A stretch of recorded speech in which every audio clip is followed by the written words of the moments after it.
সরকারি কর্মকর্তা এবং কর্মচারীদের জন্য মহার্ঘ ভাতা নিয়ে একটি দারুণ আপডেট নিউজ। মহার্ঘ ভাতা নিয়ে একটি নতুন মন্তব্য প্রকাশ করেছেন অর্থ উপদেষ্টা। এটি সরকারি চাকরিজীবীদের জন্য একরকম দুঃসংবাদ বলা যেতে পারে। কি বলছেন মূলত এই অর্থ উপদেষ্টা? কি বলা হচ্ছে সরকারের পক্ষ থেকে আর কি বলা হচ্ছে কর্মচারী পরিষদের পক্ষ থেকে, এই সংক্রান্ত বিস্তারিত তথ্য জানাবো আজকে ভিডিওতে। প্রিয় ভিউয়ার্স, আজকে নতুন ভিডিওতে সবাইকে স্বাগত জানাচ্ছি।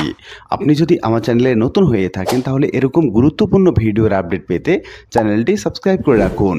ভালো লাগলে লাইক কমেন্ট করুন আর সম্পূর্ণ ধারণা পেতে পুরো ভিডিওটি না টেনে দেখুন।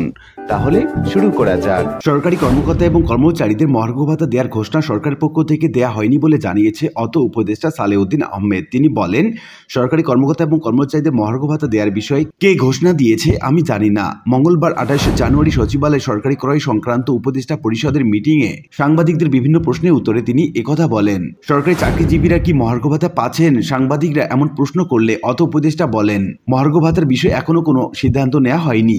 তাহলে কি মহার্ঘ ভাতার বিষয় থেকে সরে এসেছে সরকার? এমন প্রশ্নের উত্তরে তিনি পাল্টা প্রশ্ন করেন, মহার্ঘ ভাতার ঘোষণা কে দিল?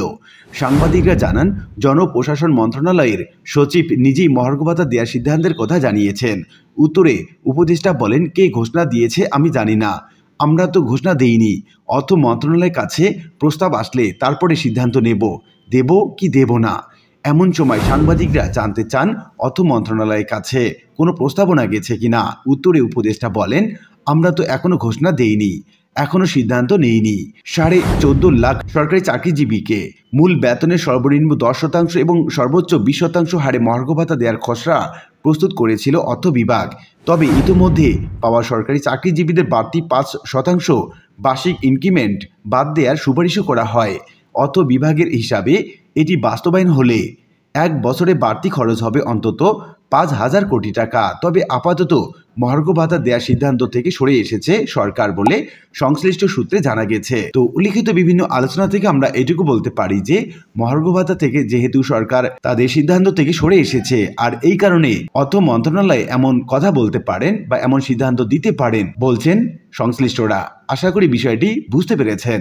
আর আজকের ভিডিওটি এ পর্যন্তই। আশা করি ভিডিওটি আপনাদের ভালো লেগেছে। ভিডিওটি ভালো লাগলে লাইক কমেন্ট করতে ভুলবেন না। দেখা হবে অন্য কোনো ভিডিওতে। সে পর্যন্ত সবাই ভালো থাকবেন। ধন্যবাদ।